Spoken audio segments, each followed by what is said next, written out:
안녕하세요. 박영춘입니다. 질문이 많이 들어와요. 농지에 대해서. 농지법이 개정돼서 그런가 사람들이 굉장히 많이 헷갈려하고 좀 질문이 많이 들어와요. 어제도 질문이 들어와서 묘지의 농지증 발급 여부에 대해서 말씀드렸고, 오늘은 제가 그래서 농지증 발급하고 개정된 농지법을, 물론 제 교재는 다 나와 있지만 오늘 초탈적으로 한번 정리를 해볼게요. 제가 정리를 해놨어요. 교재를 가지고 있지 않으신 분들은 뭐 캡처하시든지 하시고, 교재를 구매하신 분들은 제가 보내드릴 테니까 월말에 그냥 듣기만 하세요. 그래서 제 강의 교재 판매하는 것은 다 알고 계실 거고, 자, 강의 교재는 제가 1200페이지짜리 이렇게 판매하고 있습니다. 필요하신 분은 말씀해 주시고요. 자, 그럼 한번 볼게요. 자, 오늘 주제는, 그리고 참 후단에 주식 추천주 좀 브리핑이 있어요. 후단에 주식 추천했던 종목을 좀 제가 얘기하려고 하니까 필요하신 분은 끝까지 한번 들어보시면 될 것 같아요. 자, 자주 하는 질문, 농지에 대해서 자주 하는 질문, 자주 받는 질문. 자, 어제 방송했던 것 중에 하나. 농지에, 지목이 농지예요. 그죠? 지목이 농지에 묘지가 있어서 농지증 발급이 안 된대요. 그런 질문. 그 다음에 농지에 건축 중인 건물이 있어서 농지증 발급이 또 안 된다고 그러네요. 그죠? 그 다음에 농지에 불법 무허가 형질 변경된 부분이 있어서 농지증 발급이 불허한대요. 그죠? 또 농지에 무허가 미등기 건물이 있어서 농지증 발급이 불허된다고 그래요. 그죠? 자, 이게 똑같은 내용들이에요, 여러분. 똑같은 내용이고 대법원 판례에서 똑같이 얘기를 하고 있어요.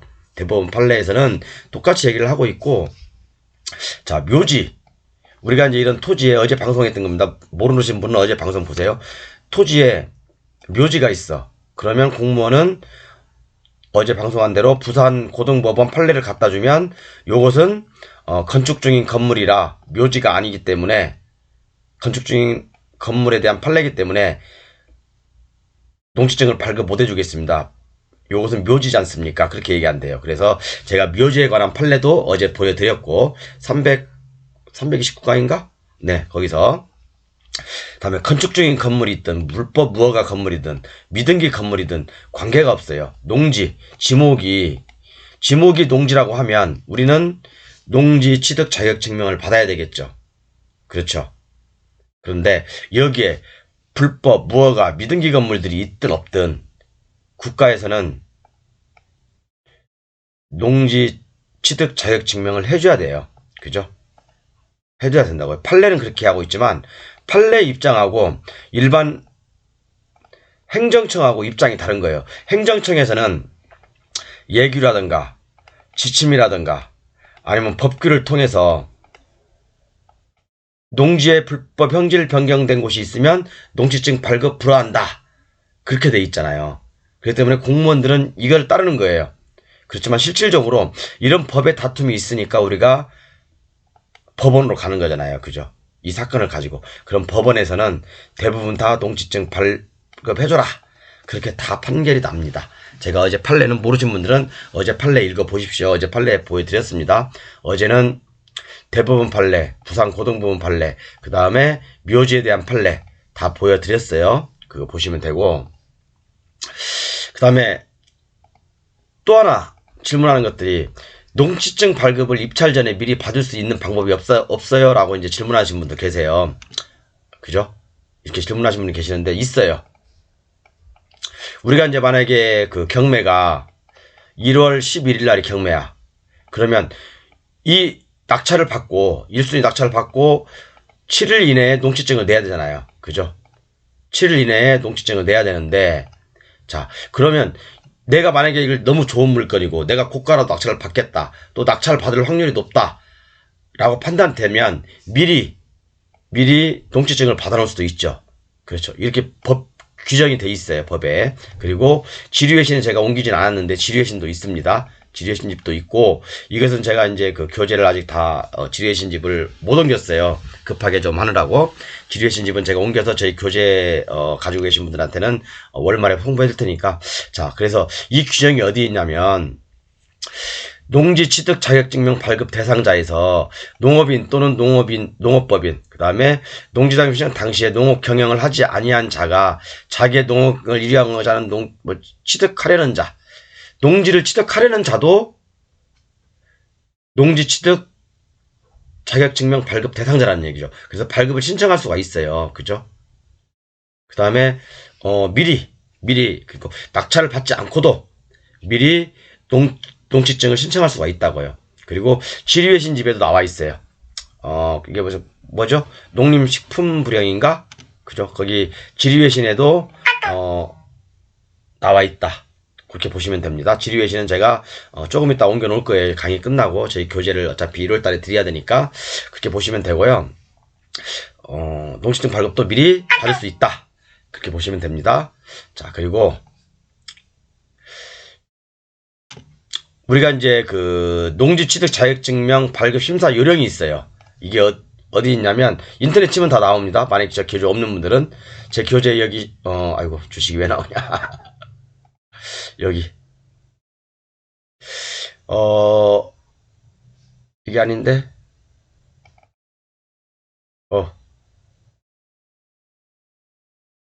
떠있었나 보네.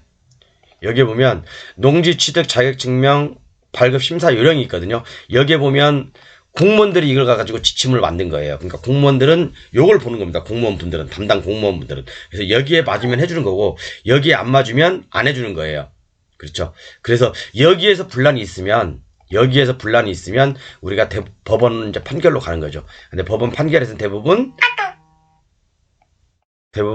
우리 편을 손을 들어준다. 낙찰차 손을 들어준다. 라고 보시면 되죠. 여기 보면 제가 이제 쭉 정리를 해놨어요. 농지 취득 발급 심사 요령을 치시면 중요한 것들은 제가 빨간 걸로 다 해놓고 그 다음에 이렇게 표시를 다 해놨거든요.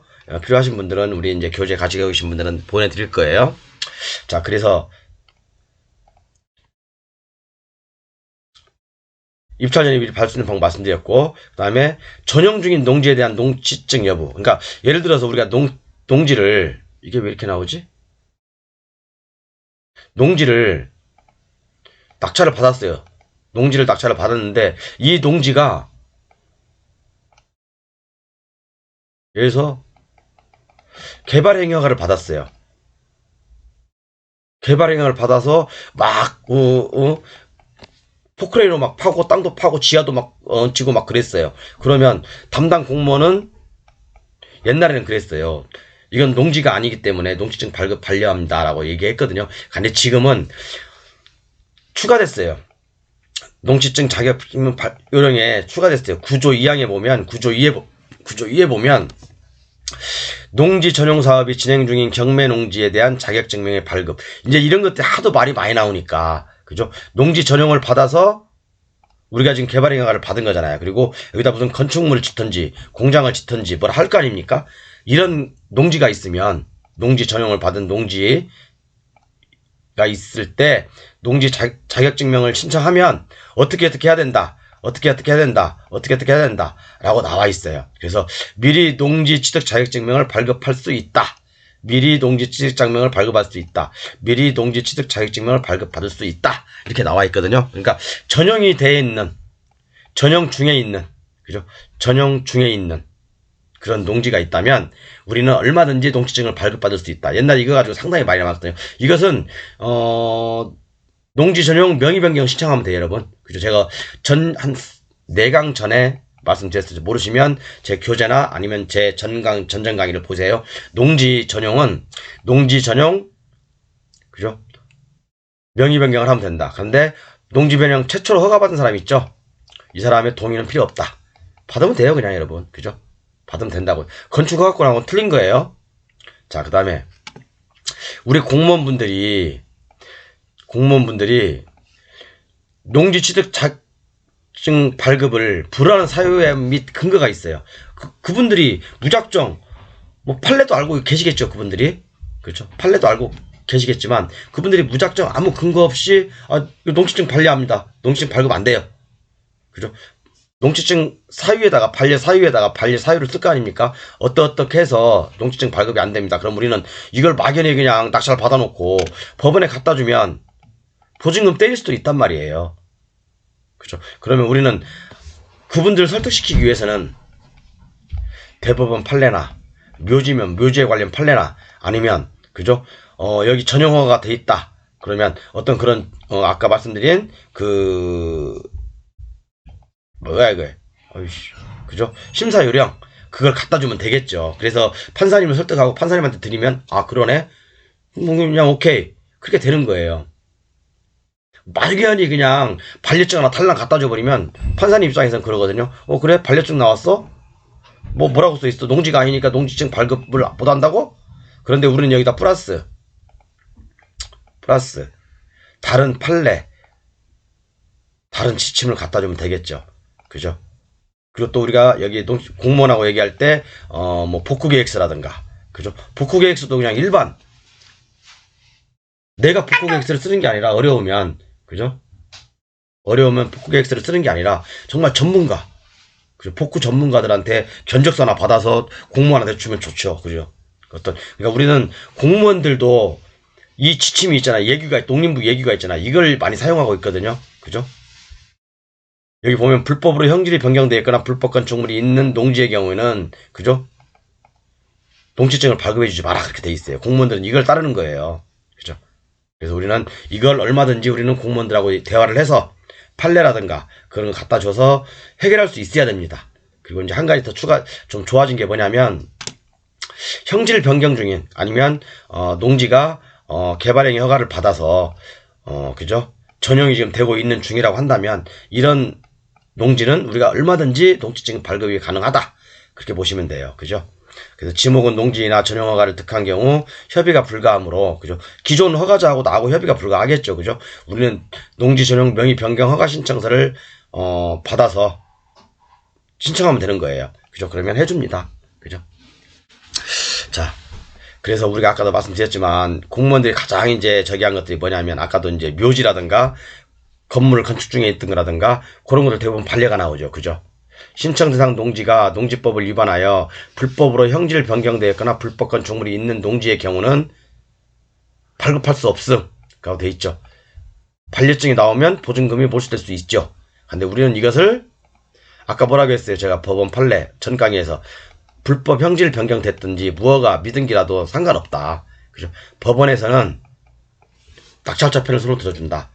라고 말씀드렸죠. 그렇죠? 그렇기 때문에 이것을 농지증을 취소한다는 것은 말이 안 되는 거다. 반려 취소 처분을 한 판례가 어마어마하게 많습니다. 그죠? 그렇기 때문에 우리는 얼마든지 걱정하지 말자. 100% 소송으로까지 가면 이긴다. 이 땅이 정말 좋은 땅이고 이 땅이 정말 탐나는 땅이면 낙찰 받으세요. 그죠? 지목이 농지라고 한다면 낙찰 받으세요. 받아서 그 다음에 해결하면 됩니다. 그 다음에 해결하면 된다고요. 그 다음에 작년에 이제 농지법이 강화되면서 농지위원회가 이제 신설됐죠. 농지위원회 심의사항이 있어요. 불법 전용된, 그러니까 LH 사태 때문에 이 모양 이 꼴 나온 거예요. 진짜 LH 그 직원 관련자 분들 정말 반성하고, 반성해야 돼요. 물론 대한민국이 사설 그만하고, 농지위원회를 만들었어요. 농지위원회, 그러니까 어떤 사항들에 대해서는 농지위원회의 심의를 받아야 돼요. 심의 사항이 있어요. 농지법에 나와 있어요. 그런데 농지위원회 심의를 가게 되면 심의 기간이 며칠이죠? 14일이죠. 14일이잖아요. 그런데 우리는 농지증을 법원에 7일 이내에 갖다 내야 돼. 그러면 낙찰 받고 법원에다가 뭘 신청해야 되겠어요? 뭘 신청해야 되겠어요? 그리고 또 14일 동안에 농지심의위원회에서 또 반려가 나왔어. 그럼 우리는 어떻게 대처를 해야 되겠어요? 그죠? 그런 것들 여러분 인터넷 뒤져보면 많이 나와 있어요. 그죠? 인터넷 뒤져보면 이런 절차적인 것들은 많이 나와 있으니까 저한테 물어보지 마세요. 저한테 물어보지 마시고 인터넷 뒤져보면 많이 나와 있으니까 그죠? 이건 아주 간단한 겁니다. 어려운 거 아니니까. 그래서 농지위원회에 심의를 받을 수 있는 사항들은요 6가지가 있어요. 6가지가. 그게 뭐냐면 토지거래 허가구역 내에서 농지를 취득할 때 심의를 받아야 되고 농지위원회를 열어야 돼요. 그다음에 농업법인도 마찬가지고 그 다음에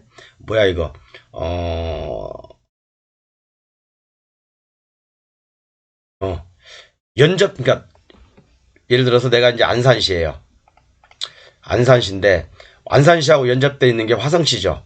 화성시하고 또 연접되어 있는 게 평택시죠.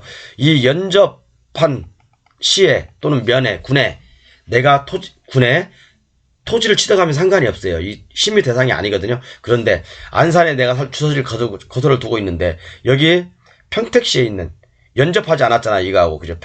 안산하고 평택 연접하지 않았으니까 연접하지 않은 시군에 농지를 취득할 때는 농지 시민이 시비를 받게 돼 있어요.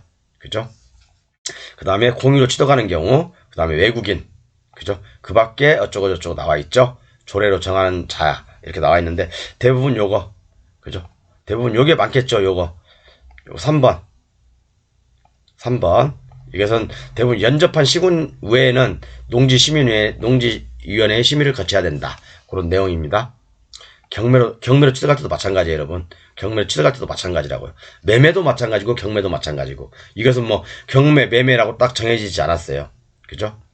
그 다음에 아까도 말씀드렸지만 7일과 14일 대처 방법. 아까 낙찰을 받고 농지위원회의 심의를 안 거치는 것은 7일 이내, 심의를 거치는 것들은 14일 이내 농지증을 갖다 내야 되잖아요. 그죠? 농지증 갖다 줘야죠. 그러면 여기서 연기 신청하면 되잖아요. 그죠? 연기 신청하면 되자는 거잖아요. 그래서 이제 그 안에 만들면 되고, 이것도 만약에 14일 안에 만약에 판례가 나왔다. 그러면 행정소송도 할 수 있고, 행정심판도 갈 수 있고, 아니면, 그죠? 법에 호소할 수도 있고, 그죠? 법원에 호소할 수도 있고, 그러니까, 맞습니다. 그러니까, 농지 취득 자격증명 발급 심사 요령에서 이제 구조에 보면은 농지 취득 자격증 요건에 부합되는 경우에는 7일 이내, 그죠? 체험 영농 계획서를 작성하지 아니하고 농지 취득 자격증을 발급 신청하는 경우는 4일. 그다음에 뭐 농지위원회 심의 대상인 경우는 14일. 이렇게 되는 거죠. 근데 요즘 옛날에는 체험 영농 목적의 주말 체험 영농 목적의 농지 취득은요. 조심하셔야 돼요. 밑에 설명해 드릴게요. 옛날에는 요것은 농지증을 발급 안 받았어요. 근데 지금은 이제 법이 강화돼 가지고 받아야 돼요. 지금 자주 받는 질문들을 말씀드리는 거예요. 그 다음에 농지취득 자격증이 필요 없는 거, 주상공 지역의 농지죠. 그 다음에 주말 영농 목적으로 농지 취득에도 농지증 발급을 받아야 돼요. 그죠? 좀 강화됐죠. 이것도 작년에 신설되면서.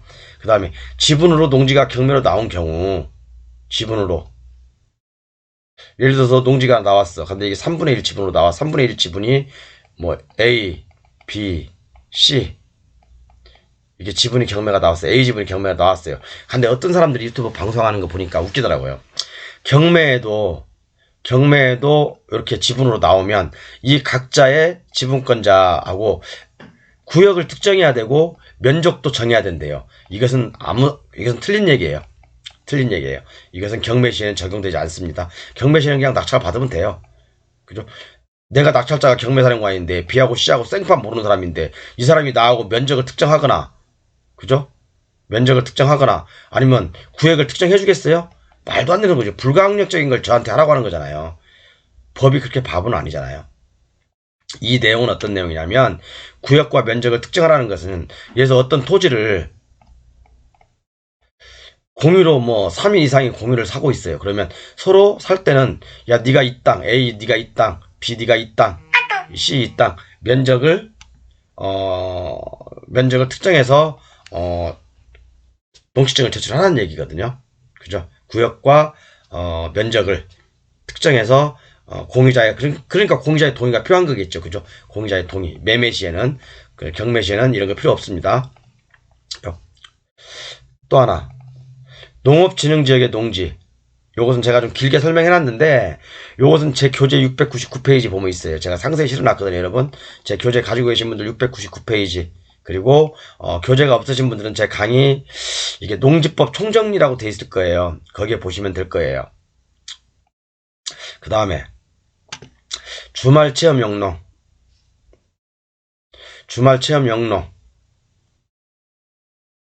요것은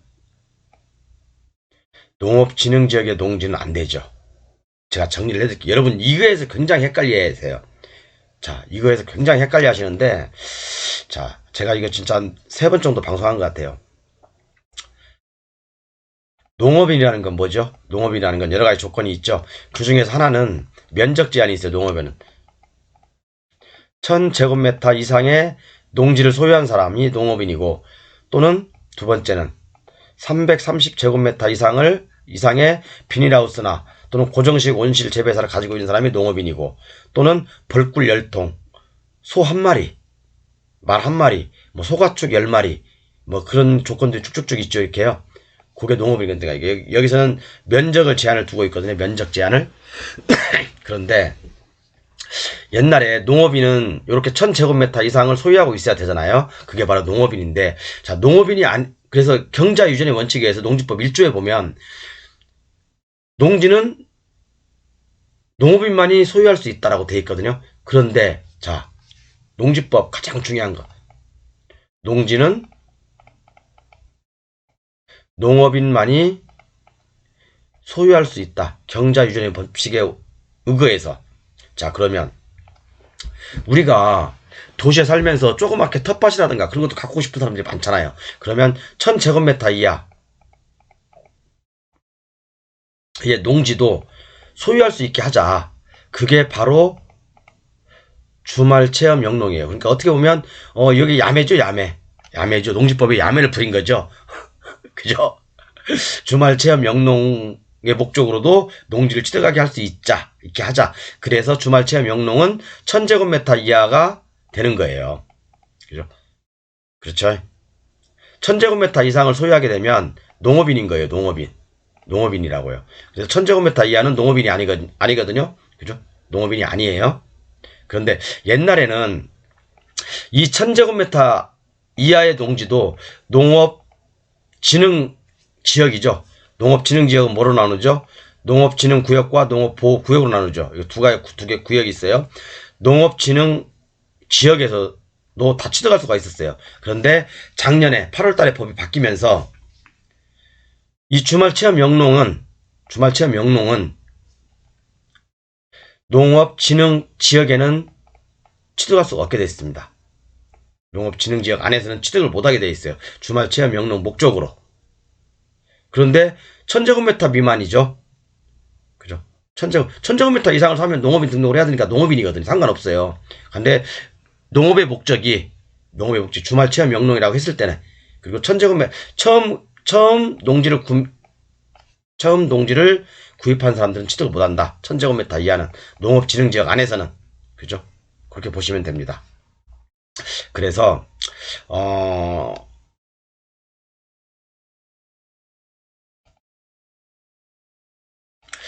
다음 각 호의 언어에 해당하는 경우에는 농지를 소유할 수 있다 그랬는데, 농업진흥지역 외 농지, 그러니까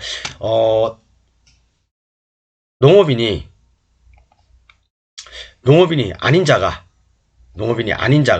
그죠? 농업인이 아닌 자가 농업진흥지역 안에서 1000제곱미터 이하는 소유하지 못한다. 그거거든요. 그러니까 경매도 낙찰을 못 받는 거예요. 예를 들어서 농업진흥지역 안에 뭐해서 780제곱미터가 경매로 나왔어. 이거 덜썩 받아버리면요, 여러분들 큰일 납니다. 보증금 떼인다고요. 보증금 떼입니다. 물론 다른 지역에서 뭐 320제곱미터 아니면 330제곱미터 이상이 있다. 그럼 이거하고 합쳐서 같이 계산되기 때문에 상관은 없어요. 농업인 등록을 해보면 되니까. 근데 만약에 농업진흥지역 안에, 또는 농업진흥지역이 농업진흥구역하고 농업보호구역이죠. 그죠? 그러니까 그 안에 1000제곱미터 이하를 낙찰받을 때는 조심하자. 농업인은 상관없습니다. 농업인은 상관없어요. 자, 그렇게 보시면 됩니다. 이해 가셨죠?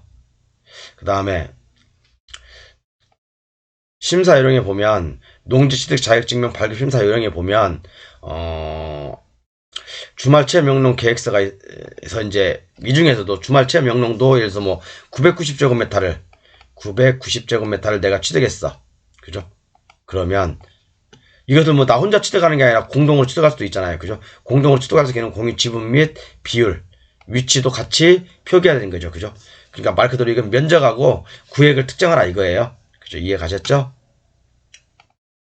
그러니까 공유로 취득하는 경우에 공유로 취득하는 경우. 그죠? 이해 가셨죠?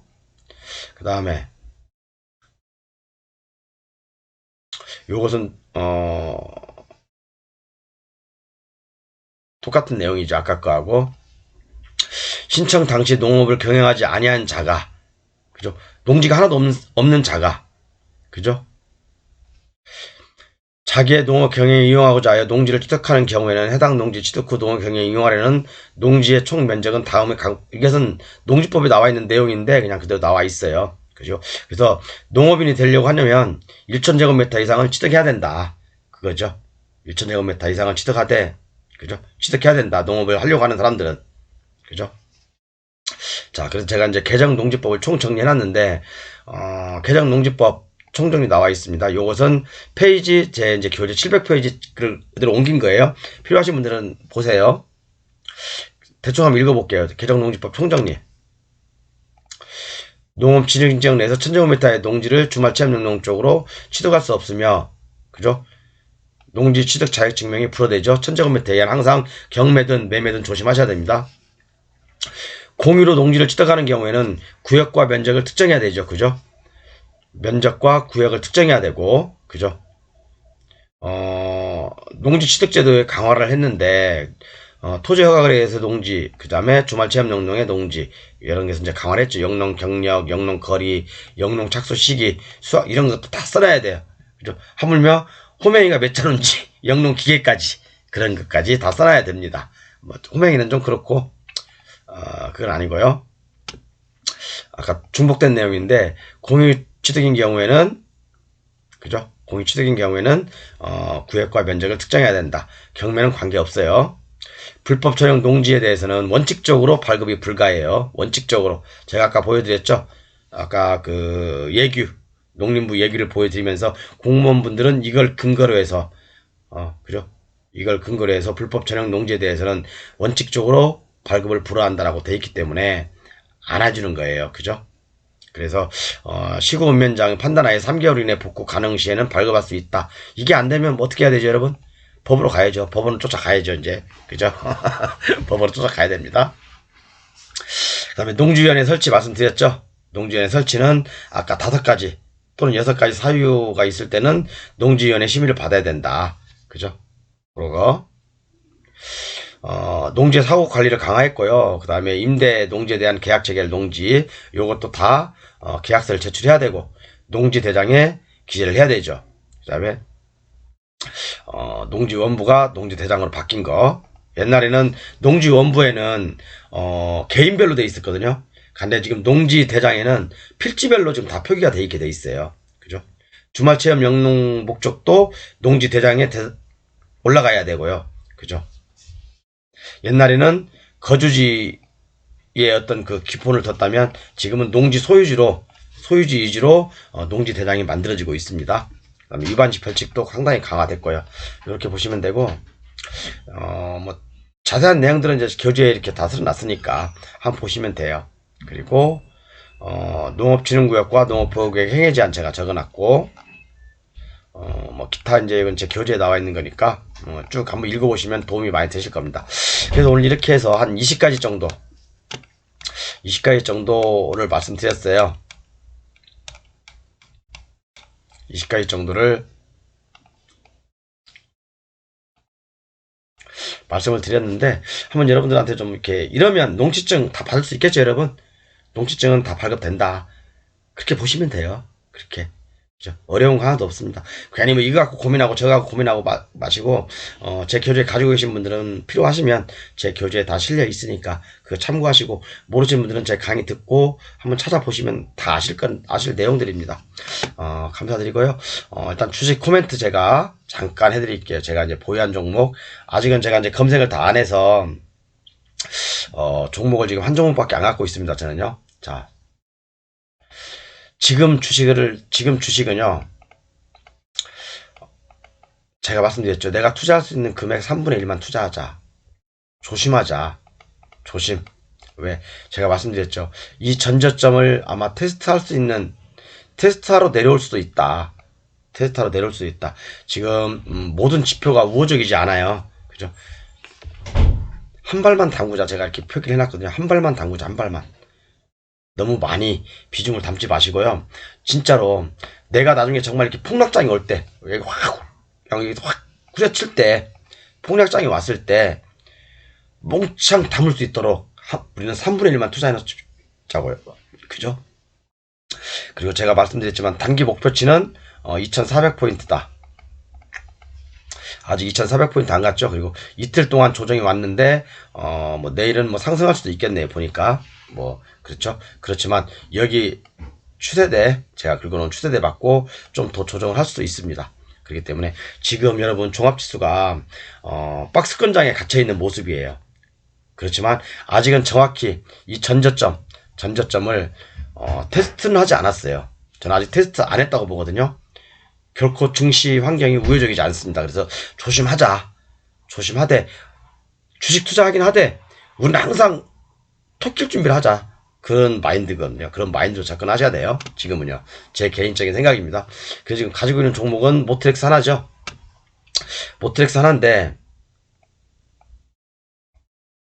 이 종목은 어제 제가 재무구조, 매출, 영업이익 다 말씀드렸습니다. 그래서 여기 이제 뭐 길게 한번 볼까?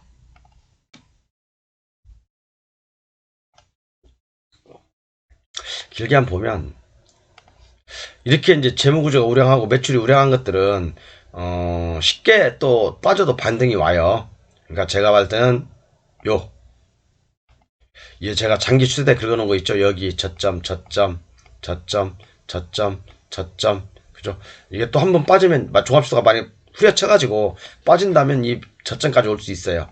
이게 12,000원이나 12,500원이거든요. 여기까지는 올 수 있지만 여기 오면 제가 봤을 때 이런 종목들은 쓸어 담아야 된다고 봐요. 만약 올지 안 올지는 모르겠어요. 여기서 물론 지금의 시대의 어떤 흐름에 맞는 종목이라 생각하고 저는 진입을 했기 때문에 17,500원 아니 14,750원이죠. 매수가가. 그죠? 지금 보유하고 있습니다. 어제 현대무백스 다 판돈으로 요거 지금 어제 교체매매를 했어요. 모트렉스로. 그러니까 뭐 한 1% 정도 수익 났나 보네. 아직까지는 뭐 수익 구간이니까 일단 보유하겠습니다. 그리고 목표치는 18,000원 이상. 목표치는 일단 18,000원 이상으로 보고 있습니다. 여기까지는 일단은. 그래서 이번 스타트가 좋아요. 셀바스 AI에서 일단 20% 이상 먹었고 목표는 사실 달성했기 때문에 주식을 이번 달에 안 하고 싶어요. 솔직히 주식을 안 하고 싶은데 사람이 또 욕심이 그런가요? 욕심이 또 그렇지 않다 보니까 또 하게 되는데, 자 어쨌든 종합지수가 망가지기 전까지는 2200 종합지수 2150이나 2200 망가지기 전까지는 보유해 보도록 하겠습니다. 이 종목하고 제가 이번 주 내에 좀 한번 종합적으로 다 검색을 해서 다음 주에도 한번 핵심 종목으로 여러분들 여유자금 있으신 분들은 그 종목으로 갈아탈 수 있도록 한번 제가 종목을 한번 추려볼게요. 이렇게 보시면 되고요. 모트엑스 어제나 오늘 편입하신 분, 오늘 제가 말씀드렸지만 비싸게 플러스 때 추격 매수 하지 마시라고 말씀드렸죠. 주식을 추격 매수 하게 되면 플러스 때 사게 되면은요, 나중에 추세선을 깰 때 손절할 때도 손실이 그만큼 커져요. 우리가 항상 주식은 아랫꼬리에서 사는 연습을 해야 됩니다. 마이너스권에서 사는 연습을 해야 된다고요. 그리고 또 이동평균에서 대우 사든지. 자, 이 종목 중장기적으로는 그렇고요. 중장기적으로는 그리고 또 역사적인 신고가를 뚫어놓고 저는 이것은 이제 이때는 이제 무상증자 관련이 있었기 때문에 이건 의미가 없는 거고요. 제가 봤을 때 이제 역사적인 신고가 뚫어놓고 첫 번째 조정이 들어온 거예요. 첫 번째 조정이 들어온 거라고 봅니다. 그래서 모트렉스 뭐 아무리 못 먹어도 이번 달에 뭐 한 10% 먹을란가? 저는 그런 마인드 갖고 있어요. AI에서 이번 달에 한 30% 목표를 하고 있는데 일단 20% 이상 수익이 발생했고 모트렉스가 얼마큼 받쳐줄지는 모르겠지만 손절은 저는 12,500원에서 13,000원 사이 그러니까 정확히 말씀드려 볼까요? 여기가 12,000원이거든요. 이 장기 추세대가 12,000원이니까 12,000원 깨도 손절 안 할 겁니다. 저는 이 종목은 안 해요.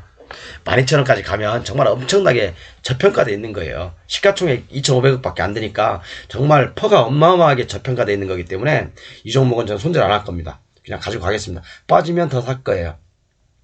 빠지면 더 살 것입니다.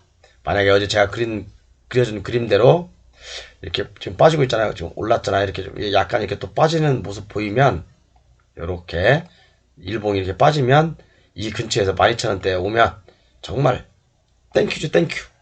전 더 살 겁니다. 사서 그냥 가만히 있을 거예요.